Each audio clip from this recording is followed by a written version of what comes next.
কলজার ভিতরে গাথি রাখুম তোমারে অনলাই রে সিনা লাগে বাঁধি রাখুম তোমারে কলজার ভিতর গাথি রাখুম তোমারে অনলাই রে সিনা লাগে বাঁধি রাখুম তোমারে কলজার ভিতর গাথি রাখুম তোমারে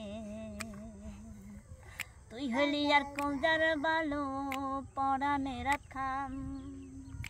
তোরে সারা নটিকে মোর বই দেশে পড়ান তুই হলি আর কলজার বালো পরাণের খাম তোরে সারা নটিকে মোর বই দেশে পড়ান আর কোনোদিন না যাইউ আর কোনোদিন না যাইউ তোমারে ছাড়িয়া ও নলাই রে কলজার ভিতর গাথি রাখুম তোমারে সিনা লাগে বাঁধি রাখুম তোমারে কলজার ভিতর গাথি রাখুম তোমারে তুই হলি কলজার বালু পরাণের খান তোরে ছাড়া কনে পাইমু ভালোবাসা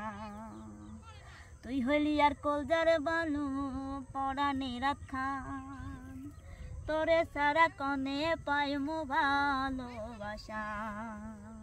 সুন্দর সুন্দর গান শোনায়ু সুন্দর সুন্দর গান শোনায়ু নিশিতে জাগিয়ায় নলাই রে কলজার ভিতর গাথি রাখুম তোমারে সিনা লাগে বাঁধি রাখুম তোমারে কলজার ভিতর গাথি রাখুম তোমারে কলজার ভিতর গাথি রাখুম তোমারে অনলাই রে কলজার ভিতর গাথি রাখুম তোমারে অনলাই রে সিনা লাগে বাঁধি রাখুম তোমারে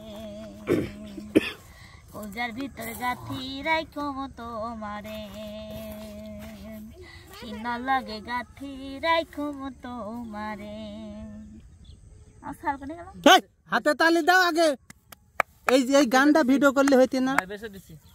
ভাই বেশে দিছি আমার সালকো বেশে দিয়েছি ভাই আমার সালকো তো চল ইন্ডিয়া চলে গেছে নিশ্চিত নিশ্চিত একবারে কনফার্ম নিশ্চিত হ্যাঁ আছে তো সালেক যেভাবে জানান দিচ্ছে তো সালেক যেভাবে আদর করলে মানে ভবিষ্যতে ছেলে হবে তো ওই জন্য আদর হবে ইনশাআল্লাহ অবশ্যই হবে বুঝেন নাই কেন হবে না সবাই দোয়া করবেন আসলে আমাদের লতা ফুবু হতে যাচ্ছে অবশ্যই এটা আসলে আপনারা সকলেই জানেন যে আমার দুইটা ছেলে দুর্বল মানুষের ছেলে হয় তো আসলে শীতে আমাদের ছোট টিভির জন্য দোয়া করবেন আলহামদুলিল্লাহ উনি বাবা হতে যাচ্ছে ওনার ছেলে হবে সবাই দোয়া করবেন আসলে সে যেন সুস্থ থাকে সুস্থভাবে যেন আসে ইন্ডিয়া প্রচার হয়ে যাবে ভাই শোনেন এই যুদ্ধ করে ধান্দা করেন না যে গেদা চালিয়ে যায় যুদ্ধ করবে আমি প্ল্যান করেছি বাচ্চা নিলে ছেলেই নেব যুদ্ধ করা লাগবে না প্ল্যান করে হচ্ছে ভাই আমরা কি কিছু অবদান রাখতে পারি না ভাই আমি জানতে চাচ্ছিলাম মানে ছেলেটা কোনটা যুদ্ধ হওয়ার আগে আচ্ছা ঠিক আছে ভাই আগের করে না পরের করে আগের পরে দুই করে সব ঘরে ঠিক আছে সবার কাছে দোয়া থাকবে সবাই দোয়া করবেন যেন আমাদের কাকুজান ভালোভাবে হয় লতা যেন ফুবু হতে পারে তারপর সবাই ভালো থাকবেন সুস্থ থাকবেন আর কব না আবার সবাই মিষ্টি খাচ্ছে সবাই ভালো থাকবেন